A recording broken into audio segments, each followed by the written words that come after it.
আবু বকর তোমারে জানাইয়া দেই, তোমারে শুনাইয়া দেই, আল্লাহর নবীর চেহারার কসম করে বলি, আমার পুরা সারা জীবনের সম্বলটা দিয়া বাগানটা দেখা দিয়াম তার নামে। তার যদি কিস্তি না লাগে রে বইলা দে, হাতের মধ্যে তরবারি দিলাম, ওরে গর্দানটা নামায়া রাখছি, একটা খেজুর গাছের লাইগা বাগান দিলাম, সব দিলাম, যদি তার তৃষ্ণা না লাগে যাওয়ার পথে আমার গর্দানটা উড়াইয়া লয়া যাইব। নবীর সাহাবীর খুশির জন্য আমি সব দিয়া গর্দান দিতেও রাজি রে, হাত তুলে বলি ইয়া রাসূলুল্লাহ। এই ছেলেটা বুদ্ধি করলো, বুদ্ধি কইরা দৌড়াইয়া সমাজের মুরব্বী চাচা যাদের কাছে গেল, ও মুরব্বীরা গো একটা বুদ্ধি দেন গো। কি হইল? ওই আমি গরিব, আমার মা নাই গো, আমার বাবা নাই গো, আমার বন্ধুরে দেখছিনি? কয় না, সাধ্য নাই তো, অনেকে মক্কা মদিনাই তো পারে না, কি যাই না কি শুই না, পাগলের মতো বইসা রইছি রে। ওরে ফেরেশতারা শুনে রাখ, বান্দা বানাইছি জাহান্নামে দেওয়ার লাইগা না রে। এই জন্য আল্লাহ কোরআন কারিমে বলেন, ওয়াহাদাইনা নাজদাই,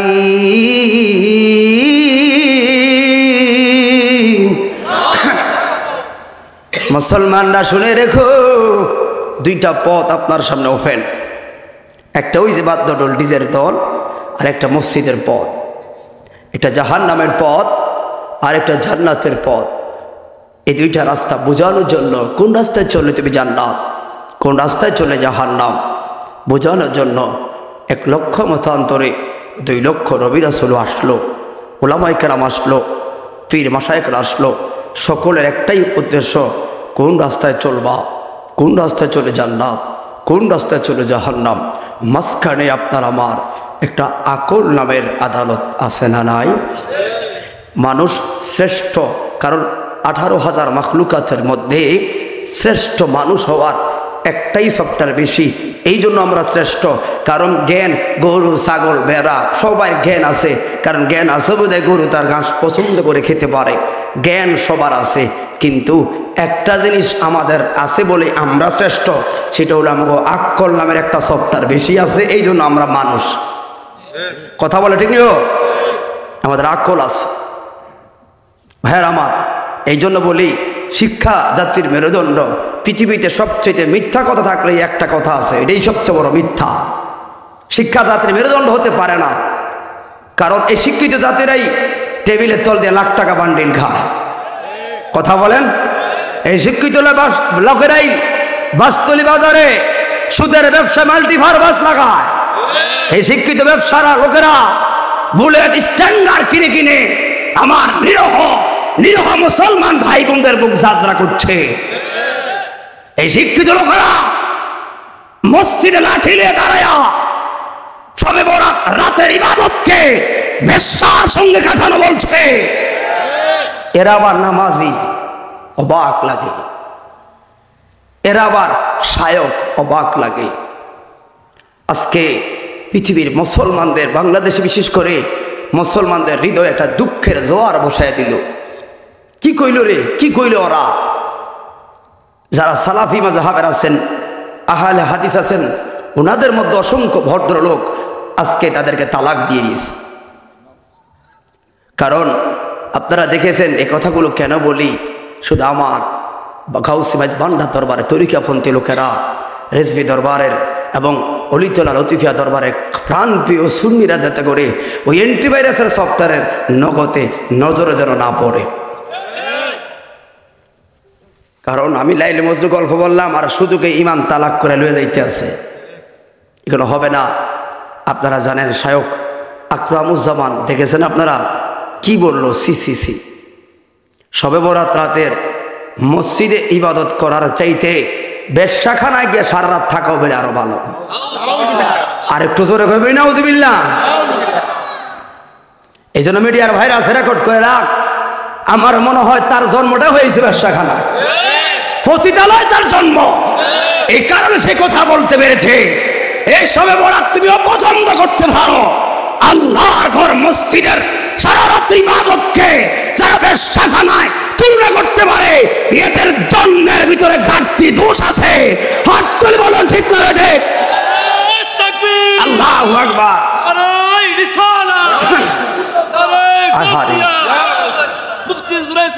এই জন্য ভাইয়ের আমার, আজকে জাতি চিনে গেছে এরা কারা। এরাই হলো ইহুদিদের দালাল, এরাই ইহুদিবাদ। এই দেশ সোনার বাংলাদেশের বাবা শাহজালাল আদর্শের, ওলি আল্লাহর আদর্শের, মাইজবান্দার আদর্শের, গাউসে তরিকার আদর্শের সরল মুসলমানদের হৃদয়ে আঘাত করার জন্য তারা ইহুদির এজেন্ট বাস্তবায়ন করার জন্য এসেছে। আপনারা এটা মাথায় রাখবেন। এটা আজকে আমার ওয়াজের রেস্টের একটা দিন ছিল। বুঝছেন? আর হইন না, চান্দেনা, বড়ুরা, কচুয়া, আমরা পার্শ্ববর্তী এলাকার ছেলে, ঠিক নেই? আমার বাড়ি কচুয়া, কিন্তু বড়ুরা, চান্দেনা, এটা আমার একটা মাতৃটান আছে। তো অনুরোধ করব, যারা আমাদেরকে দাওয়াত করেন আপনারা একটু আগেভাগে যোগাযোগ করবেন। কারণ এই যে আপনারা দেখেন আমি বাজার আসছিলাম, মোহনে আসতে পারিনি। কেন কি? সময়ের ব্যবধান করতে পারি না। তো আপনারা আমার পরিবারের লোক, আমি আপনাদের সন্তান, আমাকে দাওয়াত দরকার, হুজুর হাদিয়াটা, এ কথাটা বলে খারাপ লাগে, তো তাহলে তুমি আমার মুখটা বাড়ায় দাও, ঠিক নেই? কিন্তু আইও তুমি একটা ব্যবস্থা হবে, দেখবেন আমি আপনার প্রতি স্যাক্রিফাইস করব। যখন বড়ুরা সান্দের লোকের হাদিয়ার কথা তোলে তখন বাইন্দা ধরি, কিন্তু তুই কই, তার মানে হাদিয়ার কথা কইছো আমার তুমি ফর ভাবছ, ঠিক নেই? আমি মাহফিলে গেলে তো বুঝবো একটা কি অবস্থা আছে, ঠিক না? তখন আমি বুঝতে গো কি আপনাকে সব ঠিকঠাক আছে কিনা, এবার দাও।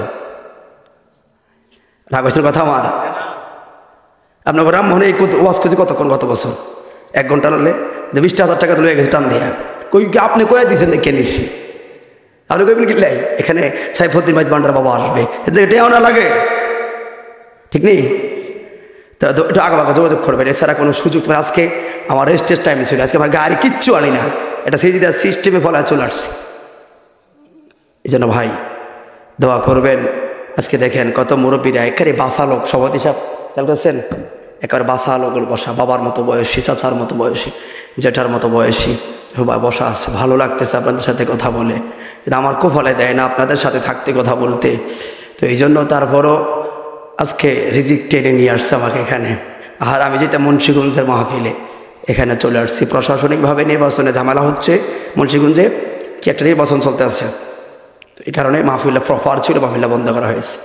এই বলা ফোন দিয়ে একটা সিস্টেমে দিয়েছে, ফোন যা দেখেন গিয়ে যা করে আল্লাহ আল্লাহ কবুল করে সকল বলো না আমিন। এবার কথা হলো আমার কথায়, দেখেন শুধু একটা কথা স্মরণ করে আমি কথায় পড়ে যাচ্ছি। টুপিওয়ালা দেখলে, পাগড়িওয়ালা দেখলে আপনারা আমার নিজের মানুষ, এখানে আমাকে সাবজেক্ট দেওয়া লাগবে না, আমি কথা বলতে পারবো কি প্রয়োজন আমার সমাজের মানুষের, আমি বুঝতে পারি এগুলা। অন্য দেশে নিয়ে সাবজেক্ট চাই। শুনেন, টুপিওয়ালা দেখলে, পাগড়িওয়ালা দেখলে, বড় হুজুর দেখলে হুজুর বলা যাবে না। হুজুর চিনতে গেলে 1 নাম্বার বিষয় হলো আহলে বায়তের প্রেম মহাব্বত দিয়ে দেখতে হবে। 2 নাম্বার বিষয় হলো ওলি আল্লাহ পীর মাশায়েখদের প্রতি শ্রদ্ধাশীল আছে না সেটাও দেখতে হবে। আহলে বায়তের মহাব্বত, পীর মাশায়েখদের প্রতি মহাব্বত, এটার সমন্বয়ে যে আলেমগুলো কথা বলবে মনে করবেন এটার ভিতরে আর কিছু না থাকুক, আল্লাহ এবং রাসূলের সত্যিকার প্রেমটা তার হৃদয়ে আছে।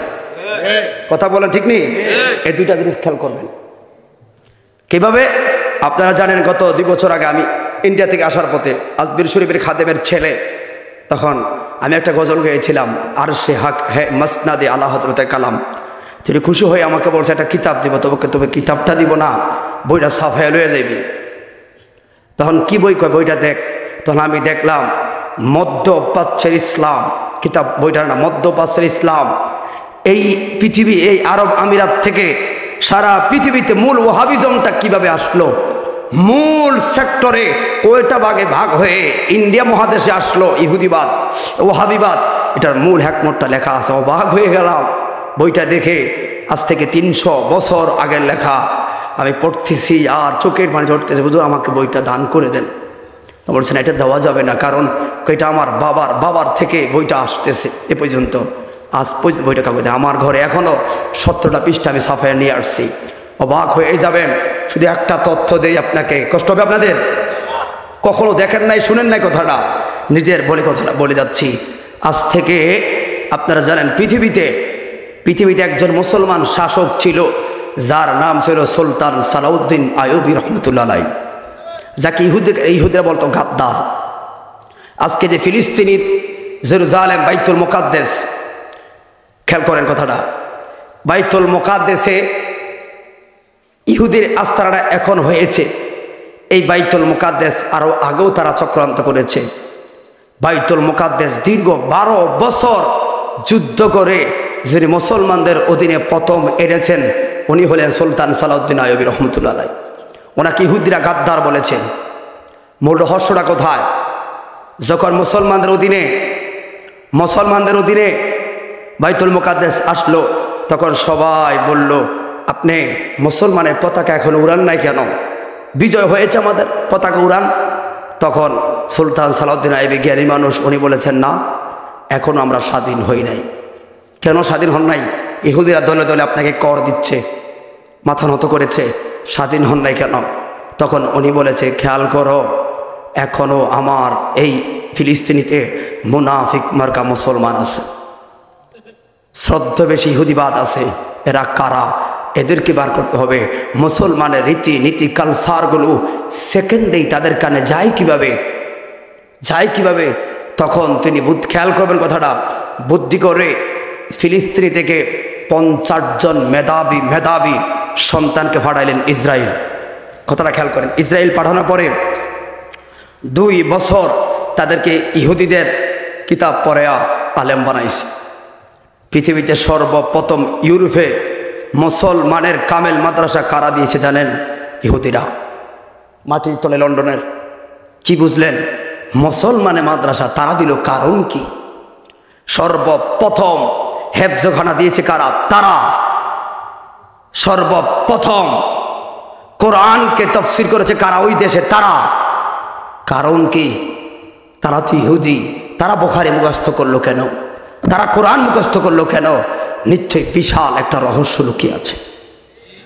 ওরা যখন ভাবলো মুসলমান এমন একটা জাতি যাদেরকে বুলেটের কাছে ভয় দেখানো যায় না, এদেরকে হত্যা করলো এদের ইমান বাড়ে।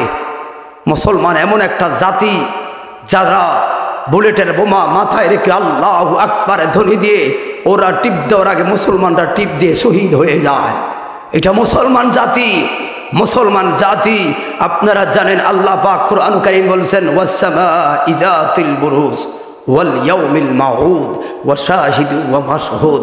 3টা শপথ কাটার পর ওয়াস-সামা'i যাতিল বুরুজ, শপথ ওই আসমানের যে আসমানে কক্ষ বিশিষ্ট দরজা আছে, এবং 2 নম্বর আয়াত শপথ ওই দিন হাসরে ময়দানের, 3 নম্বর আয়াত শপথ ওই দিনের যেই দিন একজন মানুষ আরেকজন মানুষের বিরুদ্ধে সাক্ষী দিবে। 3টা আয়াতের কসম কাটার পর আল্লাহ 4 নম্বর আয়াত বলেছেন, কুতিলা আসহাবুল উখদুদ, ধ্বংস তোরা হবি যারা আমার মুসলমানদেরকে আগুনে ফলাইয়া মারলি, আর নারি জাতিল ওয়াকুদ, তোরাও ধ্বংস হবি যারা কাছে কাছে দাঁড়ায় তামাশা দেখলি। আল্লাহু আকবার। তো তাহলে বুঝলাম মুসলমানদেরকে আগুনে জ্বালায় পোড়ায় আজকে থেকে না, এটা আরো আগেই থেকে। তবে একটা শান্তি মনে মুসলমানদের সঙ্গে পূর্ব ছিল আল্লাহ, এখনো আছে আল্লাহ। কথা বলে ঠিক নিও।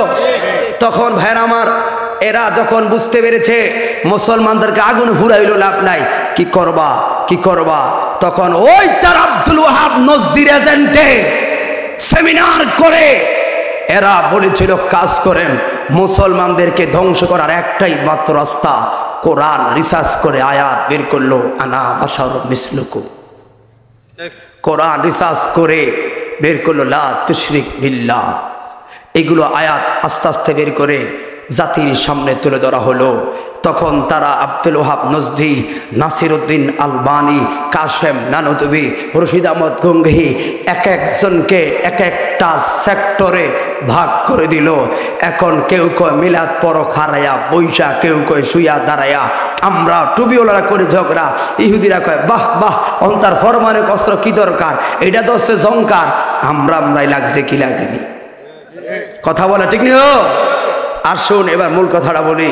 তখন উনি 50টা যুবককে ইহুদি আলেম বানাইছে, কারণ ইহুদিরা কিভাবে মুসলমানের কথাগুলো কেনা বেচা করতো এগুলা বুঝতো না কেউ, কারণ ইহুদি হতে হবে তাদের বুঝতে গেলে।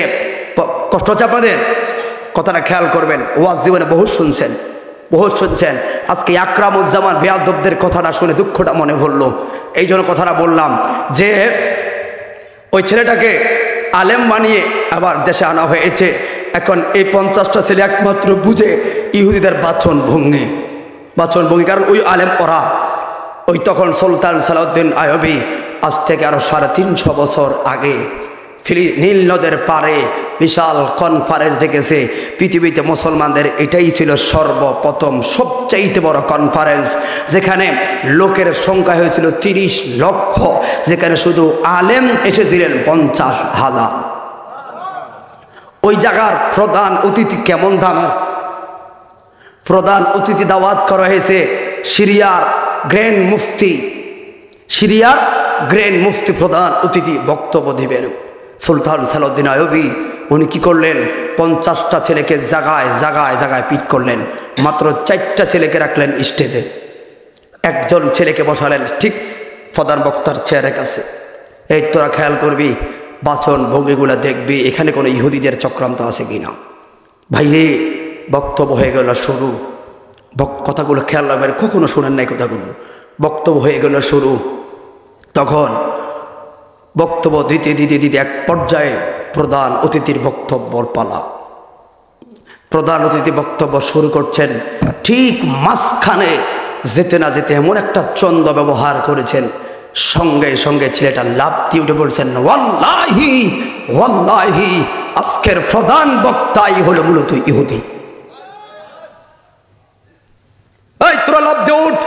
50টা ছেলে লাফ দিয়ে উঠতে বলতেছে আজকে ইহুদি ছিড়াবো, দেখে যাও, তব্দ বস।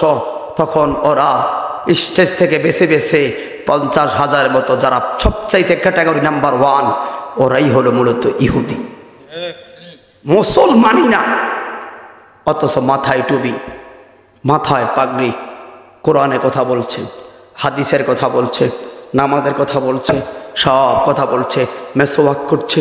হাইরে প্রধান অতিথি এত বড় কনফারেন্সের, উনি মূলত বংশগত ইহুদি। তখন সুলতান সালাউদ্দিন আইয়ুবী বলেছেন, আজ আমি বুঝতে পেরেছি সোনার পৃথিবীতে মুসলমানদের চক্রান্ত কারা করছে। নীল নদের পারে 1000 মুফতিকে ফাঁসিতে ঝুলাইয়া ঘোড়া টান দিয়ে 4 ঘন্টায় বাইতুল মুকাদ্দাসের সামনে এসে 2 চোখের পানি ছেড়ে ফিলিস্তিনিকে বলেছে, আজ আমার সোনার পৃথিবীর ফিলিস্তিনি স্বাধীন হলো মুসলমানের। কি বুঝলে আমার কথায় আপনারা? ওই সুলতান সালাউদ্দিন আইয়ুবীর আমল থেকে আজ আমরা বুঝতে পেরেছি, যারা কোরআনে কথা বলে, হাদিসের কথা বলে, সব রাইট, একটা জায়গা শুধু তারা মাইনাস করে। কোরআন সর্বক্ষেত্রে রাইট, শুধু একটা জায়গা তারা মাইনাস করে, ওই জায়গাটা হলো রসুলের জায়গা। ওরা মসজিদে যাও, নামাজ পড়ো, তসবিহ পড়ো, তাহলিল পড়ো, সব পড়ো, শুধু রসুলের জায়গাতে একটু সরাই নিচ্ছে, ওলি আল্লাহ জায়গাতে একটু সরাই নিচ্ছে। 1 লক্ষ জায়গা থেকে যদি 2টা জায়গা সরাই নেয় তো লোক সমাজে এটা মাথায় বাজে না, কিন্তু এই 2টাই হলো ইমানের মূল। কথা বলে ঠিক না বেটে? শুধু রসুলের জায়গা থেকে তারা সরাই নিচ্ছে আর সব জায়গায় এগিয়ে দিচ্ছে। বলুন এবার রসুলের জায়গা থেকে যদি সরে নেয় তাহলে আর ইমানে থাকে কি? কথা বলো ঠিক না বেটে? তার মানে এরা গোড়া কেটে দিচ্ছে, আগা দিয়া পানি ঢালছে, যাও যাও যাও মসজিদে যাও, নামাজ পড়ো। কিন্তু রসুলের জায়গা আসলে ওই জায়গা কয় কি? নাসিরুদ্দিন আলবানির আকিদা, ওরা বলছে রসুল পাকের এই লাশটা যদি মদিনা শরীফ থেকে উইটায় ফালায়া দাম যাইতো তাহলে লোকগুলো সেরক থেকে বাঁচত। আর আমরা দেশের কিছু সোনার ছেলেরা আমরা কোনটা কাকে মানি? যিনি ইমাম আজম আবু হানিফা, যিনি দাঁড়িয়ে দাঁড়িয়ে এক খতম কোরআন শরীফ পড়ে জীবনটা কাটাতো, যিনি কোনোদিন উস্তাদের বাড়ি থেকে পাও দিয়ে ঘুমাতো না, যিনি কয়েকজন সাহাবীর কদম ধুয়ে তাবির মর্যাদা পেয়েছে, যিনি 6 লক্ষ হাদিসের হাফেজ, ওনাকে মেনে আমরা খারাপ করলাম, আর তোরা নাসিরউদ্দিন আলবানীকে মেনে বড় হয়ে গেলি। দেখা হবে হাসরের ময়দানে। কথা বলো ঠিক না বেঠিক?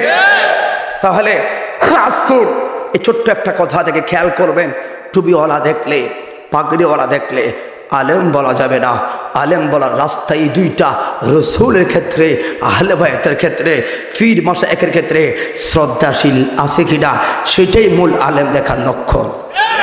কথা বলে ঠিক না বেঠে? এই জন্য ভাইয়েরা আমার, তাহলে ওই ক্ষেত্রে খেয়াল করুন, আকরামুজ্জামান যে এই কথা বলেছে, এই কথার ক্ষেত্রে তার ইমান তালাক, তার ঘরের বউও তালাক। বলে হুজুর ইমানের সাথে বউ সম্পর্ক কি? কারণ যে রসুলের পাকের সঠিক সুন্নাহ সিরাতুল মুস্তাকিমের মধ্যে কথা বলবে সে ইমান থেকে খারিজ, সে কাফের। তো কাফের হয়ে গেলে ঘরে বউরা কেমনে থাকে আপনারা বুঝান?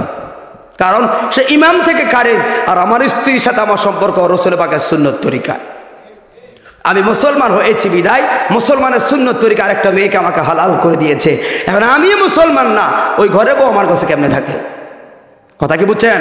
তাহলে কি করতে হবে? আমাকে আবার তওবা করতে হবে। তবে ওই লোকের তওবার ক্ষেত্রে আগে তাকে বেত্রাঘাত আঘাত করতে হবে। কারণ কিছু কিছু লোকের তওবার আগে তাকে আঘাত করণ লাগে, আর না হয়তো বেহায়া আবার বলবে, আবার বলবে। তবে আলহামদুলিল্লাহ, আলহামদুলিল্লাহ সুম্মা আলহামদুলিল্লাহ, আজকে জাতিরা বুঝতে পেরেছে যে মূলত সালাফি আহলে হাদিসরাই এরাই ইহুদিবাদ সারা বাংলাদেশে প্রমাণিত। কথা বলো ঠিক না বেঠে? আমরা আহলে সুন্নাত ওয়াল জামাত, দেওবন্দি, কওমি, হানাফি আমরা যারা আছি, এই যে মনে করেন আবার এই আমাদের দেশে যারা সরমনাপন্থী, উদানিপন্থী আমরা যারা আছি, আসলে আমরা কিন্তু আমাদের সকল তরিকায়, কথা বলছেন, আমাদের মাযহাব মানে আমরা, আমাদের কিন্তু আহলে সুন্নাত ওয়াল জামাত সবাই।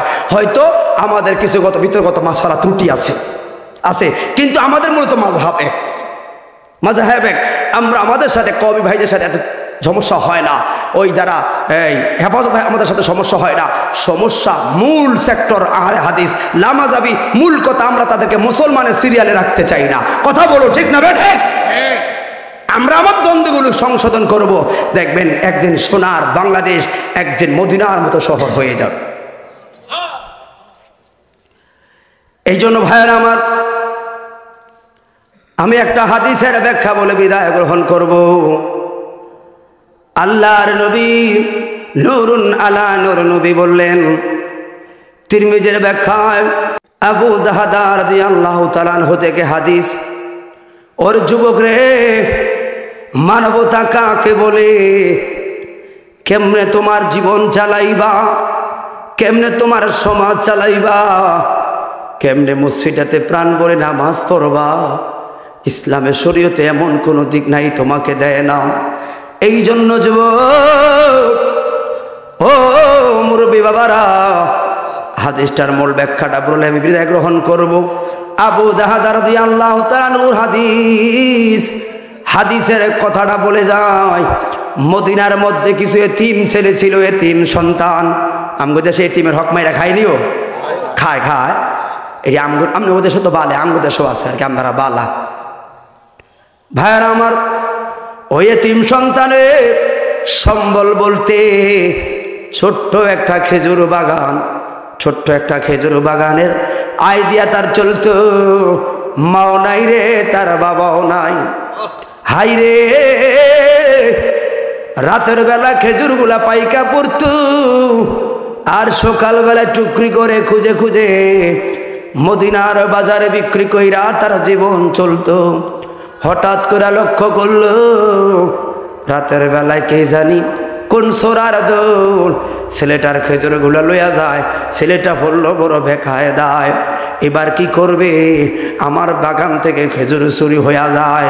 এই ছেলেটা বুদ্ধি করলো, বুদ্ধি কইরা দৌড়াইয়া সমাজের মুরব্বী চাচা যাদের কাছে গেল। ও মুরব্বীরা গো, একটা বুদ্ধি দেন গো। কি হইল? ওই আমি গরিব, আমার মা নাই গো, আমার বাবা নাই গো,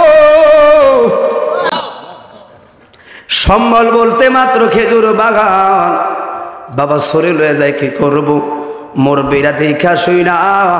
একটা বুদ্ধি দিল, যুবক একটা কাজ করো, তোমার বাগানটা যেহেতু ছোট, সামনে দিয়া একটা দেয়ালটাই না দাও। একটা দেয়ালটাই না দিলে তোমার বাগানের সামনে কেউ ডিঙ্গে যাইতো পারবো না রে, তোমার বাগানের হবে হেফাজত। সুবহানাল্লাহ। যেই কথা সেই কাজ। এই যুবক দেয়াল টানা শুরু করলো। তাহলে একটা মাসালা এই জায়গায় পাইলাম, যুবক ভাইয়েরা যেই কোনো কাজ কর্ম করতে যান, যেই কোনো কর্মে যাও, পাড়ার সমাজের মুরব্বী চাচা যাদেরকে ডাইকা ডাইকা বসায়া একটা পরামর্শ নেওয়া রে, আমার নবীর সুন্নত, ঠিক না বিঠি? চাচা যাদেরকে ডাইকা, পাড়ার কর্ণদার দাড়ি পাকা মুরব্বীরা হলো আমাদের মাথার ছায়া, চাচারা হলো জেঠারা হলো আমাদের বটবৃক্ষ, ওনারা হলো আমাদের সমাজের রহমত। চাচাদেরকে জেঠাদেরকে বসায়া একটা বুদ্ধি নিবা গো, দেখবা চাচারা জেঠারা খুশি হবে। আমার ভাতিজারা, আমার ছেলেরা আমাদেরকে ডাকছে, ওরা সুন্দর একটা পরামর্শ দিবে, দেখবা রহমত বরকত, আল্লাহ রসুল খুশি হবে, ঠিক না বেঠে? এই জন্য ভাইয়ের আমার, আল্লাহর নবীর সাহাবী দেয়াল টানা শুরু করলো গো। যেই মাত্র দেয়ালটা টানতে টানতে এই দেয়ালে 60-70% কাজ হয়ে গেল। এবার কাজ যেই মাত্র হইল, সামনে যেই মাত্র গেল গো, আবুল ওবাবা নামের আরেকজন লোক, ওই লোকের একটা খেজুর গাছ ঠিক দেয়ালের মাঝখানে পড়লো। এবার হয়ে গেল আরো সমস্যা। যেমন আমার বাড়ির কাছে আমার জেঠার বাড়ি, ওই আমার জেঠা হবে আমার বাবার চাইতে বড় হবে। ভাইয়ের আমার বাড়ির সীমানার লাশ পান্তে আমি লাগাইলাম কলা গাছ কি বাঁশ গাছ, এগুলো তো বাড়তে বাড়তে কলা গাছগুলো বাবার সীমানা গেল। বাবা কয়, কি হুজুর, গাছ তো 2টা কলা গাছ আমার সীমানায়, তো আমি কি বলবো চাচা, কাটার কি দরকার, যেহেতু জায়গাটা আপনার কাজে লাগে না, তাহলে কলা গাছগুলো হতে থাকুক, আপনিও খাইয়েন আমিও খাইয়াম, মামলা শেষ। কথা বলে ঠিক নিও? কিন্তু ভাই রে, ওই না মানলে তো সকল সমস্যা। দৌড়াইয়া গেছে আবুল ও বাবার বাড়ি, ডাক দিল, আবুল ও বাবা গো আসনি গো। আবুল ও বাবা বের হয়ে আইল, কিরে কি জন্য ডাকছো? বাবা আমি গরিব, আমার মা নাই গো, আমার বাবা নাই গো, সম্বল বলতে ছোট্ট একটা বাগান, আত্মরক্ষার জন্য বাবা এখন দেয়াল টানতে যায় দেখলাম আপনার গাছটা পড়ে গেল সামনে, আল্লাহ রস্তে দেন না, গাছটা আমারে দান করে দেন। এই লোকটাই বলল, আমি দানও করতাম না, এখানে আল্লাহ রস্তর অনেক মশালা আছে, ওই দিকে যাওয়া সম্ভব হবে না। বন্ধুরে আমার কই, তৈলে বাবা গো আপনার ন্যায্য মূল্য বলেন না, ন্যায্য মূল্যটা বললে আমি এই গাছটাকে নিয়া আপনার থেকে একটা সমস্যার সমাধান করা যাবে। সুবহানাল্লাহ।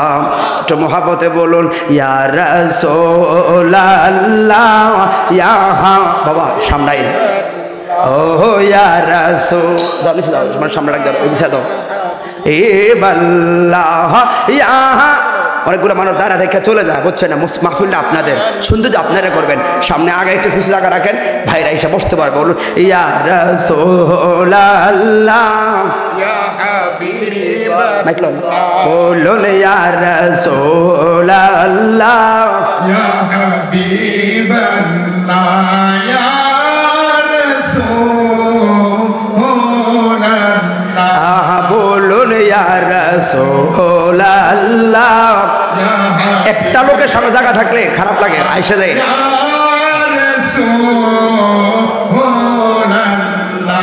বলুন তুমি জীবন, তুমি মরণ, আধার ঘরে তুমি আপন তুমি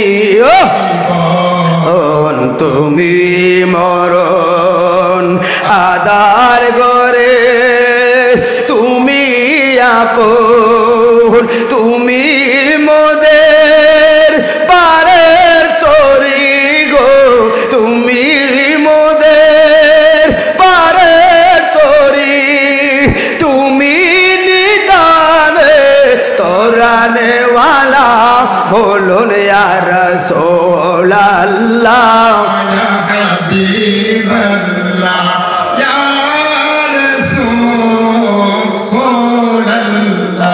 ও ইয়া রাসূলুল্লাহ ইয়া হাবিবাল্লাহ তুমি মোদের আশার আলো তাই তো তোমায় বাসি ভালো তুমি মোদের আশার আলো তাই তো তোমায় বাসি ভালো ও হৃদয় নামের ফুলদানিতে গো হৃদয় নামের ফুলদানিতে গেথে রেখেছি প্রেমের মালা বলুন ইয়া রাসূলুল্লাহ ইয়া ইয়া হাবিবাল্লাহ রাসূলুল্লাহ ইয়া হাবিবাল্লাহ সবাই জবান খুলে বলে ইয়া রাসূলুল্লাহ বন্ধুরে আমার এবার ওই যুবক যেই মাত্র বলল আমার গাছটা দাম যেহেতু করতেন না তাহলে আপনি ন্যায্য মূল্য আমার কাছে চান ন্যায্য মূল্যটা দিলে গো ওই গাছটা কিনিয়া একটা সমস্যার সমাধান করব যেই কথা কাজ আবুলু বাবা কয় আমি দানও করতাম না বিক্রিও করতাম না গো আমার গাছ পইরা থাকুক নাউজুবিল্লাহ কইতেন না এখানেও আরেকটা মাসালা পাইলাম মাসালাটা হইল যেমন আপনার বাড়ির সামনে রাস্তার কাছে কিরেম করে কিরে হ্যাঁ রাস্তা তো এটা ফিকাপ দেখা মাহফিল চলো না ব্যাক কর নাকি সবাই জবান খুলে বলেন আল্লাহু আকবার হাই রে ও যুবক আপনার বাড়ির পেছনে আমার বাড়ি পড়লো এখন আমি বললাম ভাই গরিব মানুষ ভিতরে একটু জায়গা কিনতে পারলাম একটু আমি বাড়ি করলাম আপনার বাড়িটার সামনে দেন না আমার কদ্দুর ফতের জায়গা দেন রাস্তার জায়গা দেন আমি কি বললাম জায়গা দিতাম না রেখে তোর বাপের নিরে কার রাস্তার সাইডে জায়গার দাম বেশি আর পেছনে জায়গার দাম একটু কম ওরে আমার নবী বলে উম্মত একজন মুসলমান ভাই আর একজন মুসলমান ভাইয়ের যে যত ফতের জায়গা সুন্দর করবি আমার আল্লাহ তোর কবরটারে তত সুন্দর বানায়া দিব এবার কেমন জায়গা দিবেন দান করে হোক বা বিক্রি করে হোক এই মসজিদে লোকটা মারা গেলে ওই মসজিদের খাটটা লাগবো রে আমার ভাই সভাপতির বাড়িতে যাইতে উনার খাটটা লাগবো খাটটা কান্দে লইবে কয়জন কয় 4 জন একটা মসজিদের খাট 4 জনে কান্দে লইয়া ওই বাড়িতে যাইতে যেই পরিমাণ রাস্তা লাগবো রে একজন মুসলমান ভাই আর একজন মুসলমান ভাইকে দান করে হোক বা বিক্রি করে হোক কমপক্ষে ওই পরিমাণ চলা রাস্তা দেওয়া লাগবো কথা বলো ঠিক না বেটে তোরে দেখেন কতগুলা মাসালা বের হয় হাই রে এবার দানও করলো না বিক্রিও করলো না রে তাহলে সমস্যার সমাধান তো হলো না মামলা গড়াইতে গড়াইতে গো আমার নবীর দরবারে গেল নবীর দরবারে সমস্যার সমাধান আছে না নাই হাই রে যেই মাত্র আমার নবীর দরবারে গেছে গো আমার নবীর সালাম দিছে সালাম দিয়া কান্না ভেজা চোখে যেই মাত্র কথাটা বলবে, হাত দিয়া ইশারা দিয়া কয়, আইয়ুকুম মিসলি, কে আছে আমার মতো রে পাগলা? তোর মনে কি যন্ত্রণা, না জানলে রহমতুল লিল আলামিন কেমনে হলাম রে? ওরে আমার কাছে আইবি, আমি জানি রে পাগলা।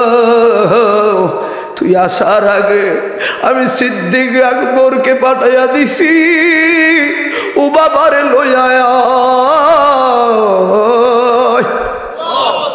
ওরে যেই মাত্র কথাটা কইতে না কইতে আবু বকর নিয়ে আসলো, এরা দরবারে বসলো। আমার নবী বললেন, ও বাবা, এতিমের প্রতি মায়া করো। ওরে মক্কা মদিনার জমিনে যার মা নাই রে, যার বাবা নাই রে, কোটিপতি হইল যার মা নাই রে, যার বাবা নাই রে, তার হৃদয়ে শূন্যতার বড় কাজ করে। আরে কোটিপতি হইল মা না থাকলে, বাবা না থাকলে রে, ওই সময় হৃদয়ের শূন্যতা কাটা যায় না গো। ঠিক না বেটা? ভাঙ্গা ঘর থাকলো শান্তি, যদি মা বসে এক জায়গায়, বাবা বসে এক জায়গায়, আমি মা বাবার সামনে খানা খাইতে বসলাম, এটার আনন্দ বোঝানো যাবে না, এটার শান্তি বোঝানো যাবে না। যুবক, 3টা ভাই, আমরা 4টা ভাইয়ের মধ্যে 3টা ভাই রুজি করি। 10 দিন করে আমার বাপ মা থাকে, সবাই সবাই ব্যস্ততা নিয়ে থাকে। হাজীগঞ্জ প্রফারে বাজারে আমার বাসা। আমি দেখছি আমার বড় ভাই 10 দিন চলে গেলে আমি ফোন দিতাম, ভাই গাড়ি ফাটাইতানি, বাপ মারে ফাটাই দাও। ওরে ভাই আগে কইতো কি পাগল হয়ে গেছি, আজকে 6 দিন না 7 দিন তুমি কি লেগে পাগল হইছো? আসলে 10 দিন পার হইয়া যায়। আমার ভাইয়ের উদ্দেশ্য, আমার মাইনি আরো 2টা দিন আমার ভাই বেশি থাকে। তোমরা বাপ মার খানা লইয়া ভাগ করো। ওরে আমার সন্তান হইছে, একটা উসিলা দিয়ে আমার মা বাবার একটা মাস আমি আটকে রাখছি আমার বাসায়। আমি আমার স্ত্রীকে বলতাম, বিবি রে, মা বাপ ঘরে থাকলে একসাথে খাইলে যে কি আসলে শান্তি লাগে। কারণ মা বাবার মতো এত রহমত খোদার পৃথিবীতে নাই গো।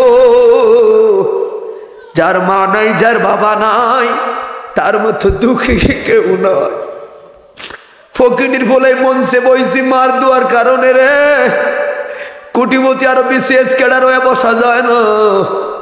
বাপ মা যদি একলাসের সঙ্গে দোয়া করে, সমাজের ওই ছেলেগুলা সফল, যেই ছেলেগুলা সফল, ভালো চাকরি, ভালো অবস্থানে আছে, তাদের ব্যাকগ্রাউন্ড গুলো জেনে রেখো। তাদের বাপ মার প্রতি পাহাড় পরিমাণ ভালোবাসা দিয়ে ছেলেগুলো এই অবস্থানে। ঠিক না বেঠে? ওর যুবক, এই জন্য বললাম শিক্ষা জাতির মেরুদণ্ড, কথাটা মিথ্যা কেন বললাম? এই শিক্ষিত জাতিরাই গুলশানে থাকে, মারে রাখে বরুড়ার ভাঙ্গা ঘরে, আছে না নাই? শিক্ষিত জাতিরা গুলশানে থাকে, মারে রাখে বৃদ্ধাশ্রমে। এই জন্য বললাম শিক্ষা জাতির মেরুদণ্ড মিথ্যা। সুশিক্ষা আর দ্বীনি শিক্ষাই হলো জাতির মেরুদণ্ড। এই কথা বলে ঠিক না বেঠে? সুশিক্ষা থাকলে, দ্বীনি শিক্ষা থাকলে। এই জন্য ভাই, রিক্সা চালাবি, অটো চালাবি, ভ্যান গাড়ি চালাবি, দোকানে টং দোকানদারি করবি, বাড়িতে যায়া হাত হাত করে মারে বাবারে ডাক দিবি, মায় খুশি, বাবা খুশি রে। লাখ টাকা দিয়ে ঘরে স্ত্রীর মন পাওয়া যায় না। দেখবি 50 টাকা 100 টাকার পান সুপারি গ্যাস্ট্রিকের ওষুধ লইয়া গেলে মা খুশি রে। ঠিক না বেঠে? এই জন্য ভাই আমি পয়েন্টে পয়েন্টে কথাগুলো বলে যাই, কেন খেয়াল করবেন? এই যুবক আমার নবী বললেন, ও বাবা, গাছটা দাও না এতিম ছেলেরে, এতিম ছেলের গাছটা দান করে দাও গো। কই কিসের কারণে? কয় তার উপকার হবে। হাই রে, কয় আমি দিতাম না, দান করতাম না। আমার নবী বললেন, তাইলে তুমি ন্যায্য মূল্য বলো, ন্যায্য মূল্য বললে তোমার থেকে গাছটা কিনিয়া আমি নিজেই এতিম ছেলেরে দান করব। কই আমি দানও করতাম না, আমি বিক্রিও করতাম না। আমার নবীর মুখটা হলো বেজার। ওরে উমর ফারুক লাভ দিয়া দাঁড়াইয়া কই, মায়ার নবী গো, সহ্য হয় না গো কার সামনে বেয়াদবি করে বেঈমানি। একবার যদি হুকুম দেন মুনাফিকের গর্দানটা উড়াইয়া দেই, আমি এমন ওমর গো আপন বাবার গর্দান উড়াইয়া দিছি, বিন্দু মাত্র মায়া করি না। নূর নবীর সামনে বেয়াদবি আমি ওমর পছন্দ করি না। আমার নবী বললেন, ওমর ইন্নাল্লাহা মা'আস সাবিরিন, ধৈর্য ধরো। উমর কয়, পারতাম না, আমার ছুটি দেন, এখান থেকে আমি একটু দূরে গিয়ে দাঁড়াবো। কয় কিসের কারণে? কয় যেই মঞ্চে নবীর কথার অবাধ্য হয় গো, ওই মঞ্চে উমর তার গর্দান উড়াইয়া না দিলে কলিজাটা হাউমাম করে জ্বলতেই থাকবো। কেমন ভালোবাসা তারা দেখাইয়া গেল। বন্ধুরে আমার এবার দানও করলো না, বিক্রিও করলো না। আমার নবীর মুখটা বেজার গো, ওই বেজারের এক প্রান্তে বইলাই বইছে রে, ওই যে দেয়ালের মাঝখানে যে গাছটা আটকে আর রইছে রে পাগলো, ওই গাছটা এতিম ছেলের দিয়া দে, বিনিময়ে আমি নবী তোরে জান্নাতে একটা খেজুর গাছ দান করব। হাই রে, কথাটা শুনিয়া সকল সাহাবীর স্তব্ধ। কি কইল, কি কইল? বন্ধু যে চিনবে সে তো কিনবে। যখন আমি বললাম কথাটা আপনারা শুনলেন, কিন্তু এই কথাটা সাধারণ কথা নয়। জান্নাতে একটা খেজুর গাছ উপহার দিবে, তার মানে একটা লোকের এই মুহূর্তে আমার নবী জান্নাতের সুসংবাদ দিল। হাই রে, হাই রে, পাগলায় কয় আপনার জান্নাতের খেজুর গাছও আমার লাগতো না, দানও করলো না, বিক্রিও করলো না। আমার নবী এত বড় অফার দিল, কয় জান্নাতের খেজুর গাছও আমার লাগতো না। যেই মাত্র এই কথাটা কইল, আমার নবীর দু নয়নে পানি আইলো, মিম্বরে বৈশা গেল। ছেলেটা কয় সর্বনাশ, নবী দরবারে সমাধান হলো না, আমি আর আশা রাখতাম না। আর কেমনে থাইকাম ছেলেটার কান্না দেইখা আমার নবী কয় আয় আমার বুকে আয় রে। ওই যে তিন ছেলেটারে বুকে জড়ায়া কয় হাঁ কর, হাঁ করলো। আমার নবী থুতু দিয়া কয় না খাইয়া থাকবি পাগলা, নবীর দরবারে কোনোদিন ক্ষুধার্ত লোকেরা ফিরে না রে। আজ থেকে না খাইয়া থাকলেও তোর ক্ষুধার জ্বালা লাগতো না। হাত তুলে বলে ইয়া রাসূলুল্লাহ, নারে তাকবীর, নারে রিসালাত, নারে গাউসিয়া, মুফতি। হাই হাই, এবার ছেলেটা বলে মায়ার নবী গো, আসলাম খেজুর গাছের সমস্যার সমাধানের জন্য, কিন্তু এমন একটা নিয়ামত দিলেন আমারে, লক্ষ কোটি খেজুর গাছ বাগান আমি কুরবান করতে পারি, কিন্তু আজকে আমি সুখী সুখী গো। কারণ প্রথমেই থুতু মোবারক পাইছে মা ফাতেমাতে জাহরা। মাওলা আলীর সংসারে যেই মাত্র গেল অভাব ক্ষুধা, হাতে ফুসকা লাগছে রুটি বেলতে বেলতে, রসুলে পাকে দরবার আয়া কয় একজন খাদেম যদি দিতেন বড় উপকার হইতো। আমার নবী বললেন মা একটা দোয়া শিখাইয়া দেয়, শিখবিনি। সময় আছে না? সবাইকে শিখে সময় আছে না? হুজুর চলে হুজুর চলে আসছে না? না এখানে তো হুজুর আমাকে বলো, আমি ছেড়ে দিব। আমি কথা এদিক সেদিক নিচ্ছি, কারণ কি একটা প্রধান বক্তা এক কিছু থাকতে পারে না, চতুর্দিকে গোসাই না মূল বিষয় ঠিক রাখা লাগে, ঠিক নেই? একজন প্রধান বক্তা ওয়া সামাজিক অর্থনৈতিক রাজনীতি প্রত্যেকটা প্রেক্ষাপট টুকটুক দিয়া মূল বিষয়টা ঠিক করা লাগে। কথা বলছেন, এই জন্য আমি ফাঁকে ফাঁকে দেখেন এদিক সেদিক যাচ্ছি কেন? কারণ একটা সমাজের কতগুলো বিষয় কথা তোলা লাগে একটা মাহফিলের সমাধান করতে গিয়া। আল্লাহ কবুল করো, সকল বললাম আমিন। আমি যদি একটা বিষয় ধাঁচ করে চলে যাই, আপনি চলে যাবেন, কিন্তু একজন প্রধান বক্তা এটা করতে পারে না। এটা বিষয় বক্তা যারা ওরা এক বিষয়ে কথা বলে, আর প্রধান বক্তা সাবজেক্ট ঠিক রাখে, আবার চতুর্দিকে ঘুরে একটা মাহফিলে ফিনিশিং দেয়, কথা বলে ঠিক নেই? এই জন্য ভাইয়ারা আমার, রাসূল বলল 5 ওয়াক্ত নামাজের পর 33 বার সুবহানাল্লাহ পড়বি, 33 বার আলহামদুলিল্লাহ পড়বি, 34 বার আল্লাহু আকবার বলবি। পারবিনি রে মা? আমি নবী জবান মোবারক দিয়ে বললাম 5 ওয়াক্ত নামাজের পর এই একটা তাসবিহ যদি পড়তে পারো গো, কাজ করবা, কর্ম করবা, কিন্তু কোনোদিন ক্লান্ত তোমার লাগবে না। ভাইয়ার আমার, তাহলে আমলটা করা দরকার আছে না নাই? ওরে ক্ষুধার জ্বালা আমার নবী থুতু মোবারক দিল। আম্মা জান ফাতেমা জাহরা কয়, ওরে বন্ধু শুনে রাখ, 1 সপ্তাহ গেছে রে ক্ষুধা না খেয়ে রইছি, রাসূল পাকের থুতু মোবারকের বরকতে চেহারা একটু তৃষ্ণার্ত ক্লান্তর ভাব দেখা যায় না।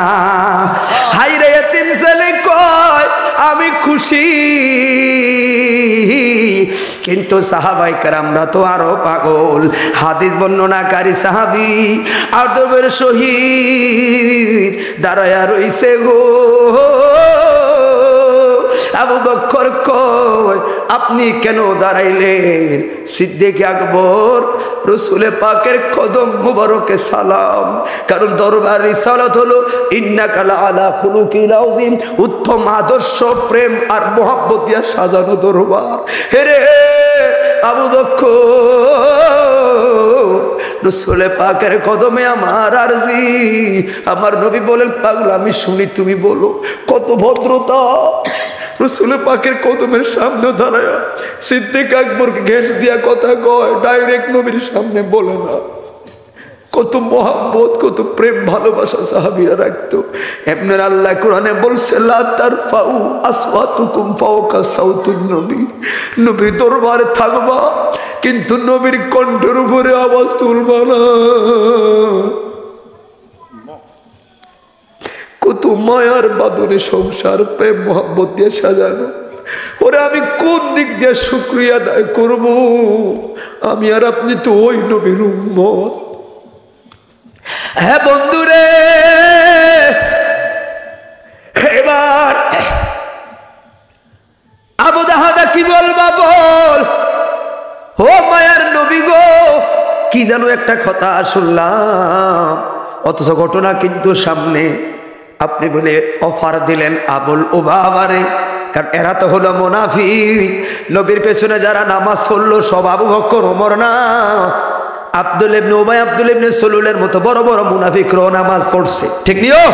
হাই রে আবু দাহাদা কয় নবী গো আপনি কি একটা অফার দিলেন? এতিম ছেলেটার দেয়ালের মাঝখানে যে গাছটায় আটকায়া রইল, ওই গাছটা যদি আপনি এতিম ছেলেরে দিতেন, ও বাবারে বলছেন বিনিময়ে কি জানো শুনলাম আপনি বলে জান্নাতের একখানা খেজুর গাছ দান করবেন। আমার নবী বললেন হ্যাঁ। আবু দাহাদা কয় মায়ার নবী গো, তোলে আবুল উবাবাই তো আর গাছটা দিল না? কয় না। কথাটা বলতে না বলতে আবু দাহাদা লাফ দিয়া কদম মুবারকের কাছে যায় দাঁড়ায় কই ইয়া রাসূলুল্লাহ, যেই গাছটা তোকে অফার দিলেন, এই গাছটা যদি আমি আবু দাহাদায় যেই কোনো কিছুর বিনিময় গাছটা আবুল উবাবা থেকে কিনিয়া এতিম ছেলেরে দিতে পারি, তাহলে আপনার জান্নাতের ঘোষণা কি তো খেজুর গাছখানা কি আমারে দিবেননি? দিবেননি আমারে? আমার গাছটা লাগবো গো মায়ার নবী। আমার নবী বললেন না, একই অফার তোমার জন্য। হায়রে, এবার বীরের বেশে দাঁড়াইয়া কয়, হাবলু বাবা চিনুনি চিনুনি আমারে। আল্লাহু আকবার। কয় আপনারে কে না চিনে? এই জাজিরাতুল আরবে সবচাইতে বড় আজওয়া খেজুর বাগান, যেই বাগানে ৬,০০০ আজওয়া খেজুর গাছ আছে, যেই বাগানে লেক বিশাল পরিমাণ সম্পদ, ওই বাগানের একক মালিক তো আপনি। কয় আলহামদুলিল্লাহ, ভালোই তো তুমি জানো। বাইরে বলো না বলো না, ওই বাগানের আনুমানিক কেমন দাম হতে পারে? কয় দাম কত জানি না গো, তবে এটা জানি আপনার বাগানটা কেনার সাধ্য জাজিরাতুল আরবে আর দ্বিতীয় কারো নাই। আল্লাহু আকবার। এত বড় বিশাল বাগান, কথাটা কইতে না কইতে বন্ধু এবার হাতটা ধরল আবুল বাবার। ভাইরে ভাই, আমার পুরাটা বাগান তোর কাছে বিক্রি করবো রে, কিনবি নি? মস্কারি কইরেন না, কুটিপতির সাধ্য নাই গো, আমি ফকির কেমনে কিনিয়াম? কই তোর সাধ্য আছে, তোর সাধ্য আছে, তোর কাছে বাগান বিক্রি করব, কিনবিনি? কয় এত টাকা নাই। পাগলা রে, টাকা লাগতো না, তোর পয়সা লাগতো না, ওই এতিম ছেলের দেয়ালের মাঝখানে যে খেজুর গাছখানায় আটকে রইল, ওই একটা গাছ আমার কাছে বিক্রি কর, বিনিময়ে নবীর কদমের সামনে দাঁড়ায়া আমার পুরাটা বাগান তোর নামে লেখা দিয়াম। হাতটা তুলে বলি ইয়া রাসূলুল্লাহ। তাকবীর, নারে রিসালাত, নারে গাউসিয়া, মুফতি জুনায়েদ সিদ্দিকী আত-তাহেরী সাহেব জিন্দাবাদ। এরা তো হলো মুনাফিক, এরা সিদ্দিকী আকবরকে মধ্যশ্রোতা বানাইল। আবু বকর আপনি বিষয়টা মাথায় নেন। আবু বকর কয়, ভাই আবু দাহাদা, যত টাকার মালিক হও না কেন, এই বাগানে তোমার সহায় সম্বল, ভেবে চিনতে কথা বলো। কথাটা বলতে না বলতে আবু দাহাদা একটু রাগ হয়ে গেছে। রাগ হইয়া কুশ থেকে তোর বাড়িটা টান দিয়া বার কইরা দাঁড়াইয়া রইছে। সাহাবীরা কই, সর্বনাশ! ওমর ফারুক না বসার সামনে আগায়া আসলো। ওমর ফারুককে দেখলে সবাই স্তব্ধ নীরব হয়ে যায়, কারণ ওমর ফারুক এমন একজন সাহাবী যাকে দেখলে শয়তান পর্যন্ত ওই রাস্তা থেকে দূরে পলায়। ওমর ফারুক সামনে এসে দাঁড়াইছে। ওমর ফারুকরে দেখে বলছে, মায়ার নবীর কসম, বেয়াদবির সুরে আমি তোর বাড়ি উঠাই না। তোর বাড়িটা উঠাইয়া সুরে মারল ও বাবার গো, ও বাবা তোর বাড়ি খানা হাতে নাও। কিসের কারণে? আবু বক্করকে কি বলছো? যাচাই করার জন্য বলছো। ওমর ফারুক সাইড দাও, রসুলে পাকের চেহারা বরক দেখার সুযোগ দাও। আবু বক্কর, তোমারে জানাইয়া দেই, তোমারে শুনাইয়া দেই, আল্লাহর নবীর চেহারার কসম করে বলি, আমার পুরা সারা জীবনের সম্বলটা দিয়া বাগানটা দেখা দিয়াম তার নামে। তার যদি কিস্তি না লাগে রে, বইলা দে বইলা দে, হাতের মধ্যে তরবারি দিলাম, ওরে গর্দানটা নামায়া রাখছি, একটা খেজুর গাছের লাইগা বাগান দিলাম, সব দিলাম। যদি তার তৃষ্ণা না লাগে, যাওয়ার পথে আমার গর্দানটা উড়াইয়া লয়া যাইব। নবীর সাহাবীর খুশির জন্য আমি সব দিয়াম, গর্দান দিতেও রাজি রে, রাজি রে। হাত তুলে বলি ইয়া রাসূলুল্লাহ। নারে তাকবীর, নারে রিসালাত, নারে গাউসিয়া। এই জন্য বলি ভাই, নবী বড় দয়াময়, ঠিক নেই? রসুল আসলে বড় দয়াময়। ওই রসুল পাকের দরবার থেকে খালি হাতে যাবে না। সাহাবীর ওইরকম ছিল না, জানমাল কুরবান করে দিত। রসুল পাকে একটু হাসি মুখ দেখার জন্য সাহাবীর অস্থির থাকতো। এটার নাম হলো মানবতা, ইসলাম। রাসূল পাক এমনি বলে না আসহাবিকান নুজুম বিআইহিম ইক্তাদাইতুহুম ইহতাদাইতুহুম, এমনি বলে না। ও অসংখ্য সাহাবী তিতিক্ষার বিনিময়ে সোনার পৃথিবীতে ইসলাম সাজানো। কথা বলো ঠিক না বেঠে? এই জন্য শেষ কথা ভাইরা আমার খেয়াল করবেন। তাহলে বাগান হয়ে গেল বিক্রি। বাগান বিক্রি যে এইমাত্র হইল, এবার সারা জীবনের সম্বল দিয়া মাত্র কিনলো একটা খেজুর গাছ। এতিম ছেলের ডাক দিয়া কয় কই রে আয়। এতিম ছেলেটারে বুকে জড়াইয়া কয় তোর কারণে আমার কপাল খুলছে রে। এতিম ছেলে কয় পুরা বাগান দিছেন, রাস্তার ফকির হইছেন, কপাল কেমনে খুললো? কয় তুই বুঝতি না, তুই বুঝতি না। এটা বুঝতে গেলে আবু দাহাদার মনটা কাইটা তোর মনে লাগাতে হবে। ও বন্ধু কি বুঝাই, ইসলাম বড় মায়ার বাদনে পৃথিবীতে ঘুরে। পুরাটা পৃথিবীতে ইসলামটা সাজলো এমনি নয়, পুরাটা মায়ার বাদনে সাজা। এই জন্য হাইরে এবার ও সাহাবী বুকে জড়াইয়া গো কয় সারা জীবনের সম্বল দিয়া যেই বাগান গাছটা কিনছি রে, ওই গাছটা রাসূল পাকের কদমের সামনে দাঁড়ায়া তোমারে আমি দান করে দিছি। এবার রাসূল পাকের চেহারা দিকে তাকাইলো, তাকাইয়া বলে মায়ার নবী গো পাইছিনি গো পাইছিনি আপনার সেই খেজুর গাছ। আমার নবী কয় আয় আমার বুকে আয়। ওরে আমার নবী যেই মাত্র দুইখানা হাত মুবারক পাতলো, এইভাবে পাতলো, ওরে ঢাকার থেকে যখন রামমোহন বাজার দিয়া বাসতুলি বাজারে বাবা গাড়ি থেকে নামে গো, আমার মায়ের ছোট্ট ভাইটারে কয় তোর বাবা আসে। বাবাই হাতটা পাতলে বাচ্চাগুলা কি আগুনে পড়ে না গাড়ি তোলে পরে খেল নাই রে, কেমনে খালি বাবার কোলে জাফায়া পড়বে। আবু দাহাদা আমার নবী হাত মারাইল গো। এই সাহাবী শুধু একটা পলক নজর দিল, সিদ্দিকে আকবর দেখে আবু বকর তুমি না সাক্ষী? আবু বকর দেখো দেখো আমার নবী আমার বুকে নেওয়ার লাইগা হাত বাড়াইছে রে। ওরে আবু বকর আমার নবীজি বুক মুবারকে যাওয়ার যে কি শান্তি, ওই শান্তির কাছে বাগান একটা না রে, হাজারটা বাগান থাকলো লেখা দিতাম রে আবু বকর। হায়রে ইসলাম কতটা মায়ার বান্ধনে আসলো।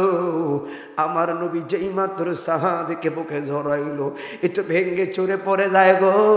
সাহাবীরা ভাবলো কি জানেননি, সাহাবীরা ভাবলো যদিও আবেগে গাছটা দিছে বাগানটা দিয়া দিল।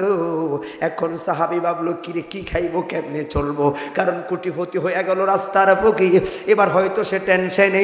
আমার নবী একবার দুইবার তিনবার নবী কয় দাঁড়া দাঁড়া আর নাটক করিস না। আমার নবী জড়াইয়া ধইরা কয় তোরে জান্নাতে যেই গাছটা দিছি রে, ওই গাছের একটা ডালের তাইকা আরেকটা ডালে যাইতে 500 বছরের রাস্তার সময় লাগবো। দিচ্ছে না ঠকছে? হাই রে যা যা যা বাগানের গাছটা লয়ায়, গাছটা লয়ায়। যেই মাত্র গাছটাই আনলো গো, গাছটার চাবিটা লই আসার জন্য গেল। ঘর থেকে নামতে নামতে দেখলো কিরে আবু বকর কো সর্বনাশ, এই তো দেই মাত্র চুলে পাক জড়াইয়া ধরলো, এই তো গইরা মইরা ভাঙ্গা ছোড়া পইরা যায়। এখন দে ভালো মানুষ নাটক তার মানে ভালোই করলা। হে আবু বকর কয় দাঁড়া দাঁড়া রে। দাঁড়াইলো। আবু বকর সময় নাই গো, আমার দলিলটা আনা লাগবো। কয় দলিল ভরে কেমনে রে এই নাটকটা করলা, কেমনে রে করলা? তুমি যখন জড়াইয়া ধরল রসুলে পাক, তুমি যে পড়ার ভান করলা, এখন রে ভালো মানুষ, 1 মিনিটে কি তুমি ভালো হইয়া গেছো নি? আবু দাহাদা কয় ভাই সময় নাই, আগে আমারে দলিলটা আনার জন্য দেখো। আবু বকর কয় না বললে ছাড়তাম না। ওরে আবু বকর রে শুই না র, দরবার রিসালাত বড় আদবের দরবার গো। আপনি আবু বকর, তারপরে ওমর ওসমান আলী, আপনাদের হিসাবে আমার সিরিয়ালটাই অনেক দূরে গো, খুব কাছের তাইকা আমার মায়ার নবীরে দেখার সুযোগ হয় না, আর মুখ মুবারকে যাওয়া তো দূরের কথা। আবু বকর নাটক করলাম, কি করলাম রহমতুল্লিল আলামিন জানে গো। তো কেন আবু বকর রে এই ভানটা না করলে আমার নবী আমার একবারই জড়াইয়া ধরতো, নবীর মুখ মুবারকে একবার জমানের সঙ্গে সঙ্গে আমি ভাবলাম একটু ফইরা যাই, ওরে বারবার বাইনা চইরা পইরা গেছি, আর নবীর টাইনা টাইনা তুইলা তুইলা বুকে জড়াইছে রে আবু বকর। আমি খালি ফইরা যাই, নবী তুইলা তুইলা বুকে জড়াই, এই বান করছি রে, বান্না করলে নবী একবারই জড়াই তোরে। এই জন্য বারবার বারবার ফরার বান করলো, আমার নবী আমার বারবার তুইলা জড়াইয়া ধরলো। আবু বকর রে নবীজির মুখ মুবারকে আমার মুখ লাগাইছি রে, না জান্নাতের দেয়ালে লাগাইছি, আমার মাথায় খেলে না রে। আল্লাহু আকবার। এবার গেল বাড়ির সামনে, যে মাত্র বাগানের সামনে গেল, এটাই শেষ কথা। বাগানের সামনে যায় স্ত্রীকে ডাক দিল, কই গো বিবি আয়, বের হয়ে আসো। স্ত্রী কই কি হইল, ভেতরে আসবেন না, খানা খাইতেন না? কয় না, বাগান বিক্রি করে দিস। সুবহানাল্লাহ। কি গো কার তো পয়সা হইয়া গেছে, আমি গো বাগান কিনলো, কার তো পয়সা হইয়া গেল বিবি, তবে ভালো দামে বিক্রি করছি। সুবহানাল্লাহ না? আর যে মদিনায় যাইবে নবীর দিদার পাইবে, ঠিক ভাই হাকির হাদিস মান যারা কবরি ওয়াজাবাত লাহু শাফাআতি। বলো যে মদিনায় যাইবে নবীর দিদার পাইবে, শাফায়াত করবেন শাহে মদিনা। শোনো না হাদিসে পাকের বর্ণনা, বলুন যে মদিনায় যাইবে নবীর দিদার, ও যে মদিনায় যাইবে নবীর দিদার পাইবে, শাফায়াত করবেন শাহে মদিনা। শোনো না হাদিস, ওরে রানী জুলেখায় ডেকে বলে, ইউসুফ নবীর তোরে বান্ধবীরা হাত কাটিল টের পাইল না, ওর পাইল না।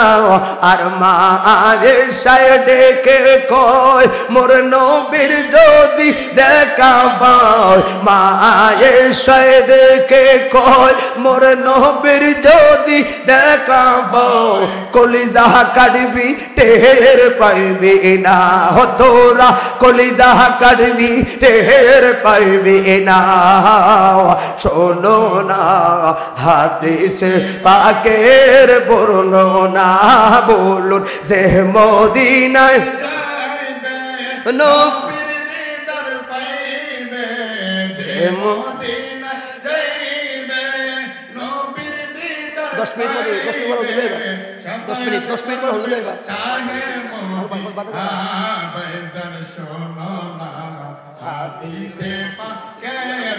10 মিনিট। সিদ্দিকে আকবরের দাবি দেখবি যদি নূরের নবী জীবনের আর জ্বালা থাকবে না, ওরে থাকবে না। আবু বকর বসেছে জাগবা পাইল নবীর কাছে, আবু বকর বসেছে জায়গা পাইল নবীর কাছে, জীবনের আর দুঃখ রইল না। শোনো না হাদিসে পাকের বরুণ, জবান খুলে বলুন ইয়া রাসূলুল্লাহ। হাই রে হাই, কষ্ট হচ্ছে আপনাদের? একটু পর হয়তো চলে আসবে। আসলে আপনারা হয়তো জানেন আমি কয়েকদিন আমার একটু সমস্যা ছিল, আপনারা দেখছেন না ফেসবুকে, এটা গলাতে ইনফেকশন হয়েছিল। এই জন্য আপনারা দেখছেন আমি কণ্ঠ ছেড়ে কথা বলি না, মানে এক সাইড দিয়ে কথা বলি। তো একটু রেস্ট পেলে হয়তো ভালো হয়ে যেতাম। ফেব্রুয়ারি 6 তারিখ 5 তারিখ ফেব্রুয়ারি 5 তারিখ মাহফিল করে আপনাদের বড়ুয়া একটা মাহফিল করছি, চাঁদপুর একটা মাহফিল করছি। তো বড়ুয়া যারা তারা একটু এটা কোনা জানি কী বলে এটা গ্রাম না, আরেকটা গ্রাম আছে, এই গ্রাম লোকগুলো বেশি সুবিধার না, সমস্যা ভালো না। কারণ ওরা আমাকে বলছে এক কথা, করছে আরেকটা। আমাকে দাওয়াত দেওয়ার পরে ওরা নিজের মন মতো সময় দেওয়ার চেষ্টা করতেছে। আমরা আপনাকে পয়সা দিয়ে নিলাম না, তাহলে আমার আরেকটা মাহফিল আছে, এটা কিরকম? তো এক প্রকার বড় আলিয়া প্রিন্সিপাল সাহেব আমাকে সহায়তা করছে, বিদায় আমি বের হয়ে গেছি এখান থেকে। একটা মানুষের চিন্তা ছিলাম, চাঁদপুরকে আরেকটা মাহফিল করছি, আবার পরের দিনও চাঁদপুর ছিল। ওই কথাটা বলা কারণ যে কোনো একটা প্রবলেম হয়ে গেছে। কী হয়েছে এটা আল্লাহ ভালো জানে, আমি এটা বলতে চাই না। তো আমি কথা বলি সকালবেলা ঘুমিতে উঠে 10টা বাজে কথা বলি, মাগার কি সুর আসে না, মানে আওয়াজ আসে না, সিলিক মেরা কথা বলে মাগার আওয়াজটা চলে গেছে। তখন আমি দেখেছি আমার এই অবস্থা দেখে আমার বাবা ফ্লোরে ঘরে ঘরে কাঁদছে, রে আমার সালাম শেষ, রে আমার সালামটা শেষ। ঘরে ঘরে আমার বাবা কাঁদছে, আমি দেখছি। কে রে আমাকে জানাজা দিবি উচ্চ কণ্ঠে, রে কে রে আমাকে জানাজা দিবি, রে হাই রে কেড়ে নিল আমার ছেলে কণ্ঠটা, রে কাঁদছে। তা আমি নিজেকে আমার সান্ত্বনা দিয়েছি। মাহফিল কমিটি কয় এরে মরে দাওয়াত রয়েছেন গিল্লাইয়া 6 তারিখে আমার বলে, কিরে কণ্ঠ দিয়ে কথা আসে না, ওই কেড়ে মরে দাওয়াত রয়েছেন গিল্লাইয়া। তো এই বাধ্য হয়ে আমার লাইফ দিতে হয়েছে। তো এই পর্যন্ত চিকিৎসা চলতেছে 4 দিন। 4 দিন পরে 3 দিন ডাক্তার বলছে 20 দিন কথা বলতে পারবেন না, এখানে লাংসে ব্লাড জমে গেছে, কথা বলতে পারবেন না। তো আমি 3 দিন পরে 9 তারিখ দুপুরবেলা নিজে মেডিকেল থেকে পলায় চলে গেছি। অথচ আমার 20 দিন থাকার কথা, 1 সপ্তাহ থাকবো হাসপাতালে, আর বাকিদের রেস্ট করবো, আস্তে ঠিক হয়ে যাবে। আমি 3 দিন থেকে 4 দিনের দিন বের হয়ে চলে গেছি নবীগঞ্জ। হবিগঞ্জে 2টা মাহফিল ছিল, আমার পরিবার সবাই আসছে। আমি বাথরুমের নাম দিয়ে বের হয়ে গেছি আরেকটা গাড়ি ভাড়া নিয়ে, আমার নিজেরটা নেই না, আজকে আসা নিষেধ, আমার নিজের গাড়ি আনি না, আমি আরেকটা গাড়ি ভাড়া করে এখানে চলে আসছি। তো হ্যাঁ আমার তো কারণ যারা বক্তাগিরি করে এদের কথা বলাটাই নেশা। তখন ডাক্তার আমার পরিবারকে বলেছে, শোনো তুমি কষ্ট পেও না, আমার পরিবার থেকে আমার স্ত্রী কাঁদতেছে, আমার বাপ মা কাঁদতেছে, আজকে চলে গেছে, কি হবে আল্লাহ জানে। মোবাইল বন্ধ করে চলে গেছে, আমি আরেকজন দিয়ে কথা বলাইতেছে। তো ও হুজুর আসছে, সমস্যা নাই, আমি কথা বলতে চাই না কারোর সাথে, না বাবা যদি কথা বলে আসতে হবে, বাবা কথা রাখতে হবে, এই জন্য কারোর সাথে কথাই বলি না। তো বলে ডাক্তার বলেছে যে তুমি রাগ করো না। আমার বাবাকে বলেছে এই ছেলেটা 3 দিন ছিল মেডিকেলে, আমি দেখেছি সেটা চটপট করতেছে, এখন সুস্থ না এখানে, অতএব ছেলেটা মাহফিলে গেলে সেটা সুস্থ হয়ে যাবে, ওকে মাহফিলে যাইতে দাও। কারণ এই চটপট করে তাদের আরো ক্লান্ত দেখতেছি, কারণ আমি দেখতেছি প্রতিদিন আমার 2টা করে মাহফিল ক্যান্সেল হচ্ছে, 3 দিনে 6টা মাহফিল ক্যান্সেল। তখন আমি ডাক্তার বলেছিলাম, স্যার আমাকে কথা না বলতে পারে, আমি দৃষ্টি দিয়ে দাঁড়াই, আমি সুস্থ হয়ে যাব, আমাকে যেতে দেন, আমাকে যেতে। ডাক্তার বাধ্য হয়ে আমাকে বলছে তুই ফলে চলে যা, তোর পরিবারের কাছে আমি কী জবাব দিয়া। ডাক্তার যেতে আমাকে সহায়তা করেছে কুমিল্লা মেডিকেল। আর আমার পরিবারকে বলেছে ছেলেটা মাহফিলে গেলে সুস্থ হবে, কারণ এই যে পাগলামি করতেছে এই জায়গায় সে সুস্থ হবে না। এই যে আপনার দোয়া আমি কথা বলার সুযোগ পেয়েছি, আর না হয় কণ্ঠ কিন্তু কিনে নিয়ে যাচ্ছিল, হরণ করেছিল। আপনারা হয়তো জানেন না কি চলতেছে আমার সাথে, আপনারা দোয়া করবেন, আপনারা আমার জন্য খাস করে দোয়া করবেন, আল্লাহ পাক যেন এই ঝামেলা থেকে আমাকে মুক্ত রাখে। সকলে বলুন আল্লাহুম্মা আমিন। তো কথাটা বলছিলাম, কথাটা কি মনে আছে আপনাদের? হুজুর আশা রাখ, হুজুর আসবে, আমি মাইকটা ছেড়ে দিব, আমি কথাটা ফিনিশিং দিয়ে রাখছি। ভাইরা আমার আসুক, আলহামদুলিল্লাহ। তাহলে মহিলা বারবার আবদার করলো, বলো কত টাকা দামে বিক্রি করছো? কয় বিবিরে কথাটা বলার পরে আগে বলো দামটা কি? সবাই স্লোগান দেন, স্লোগান দাও, জোরে স্লোগান দাও। নারে তাকবীর, নারে রিসালাত, নারে গাউসিয়া,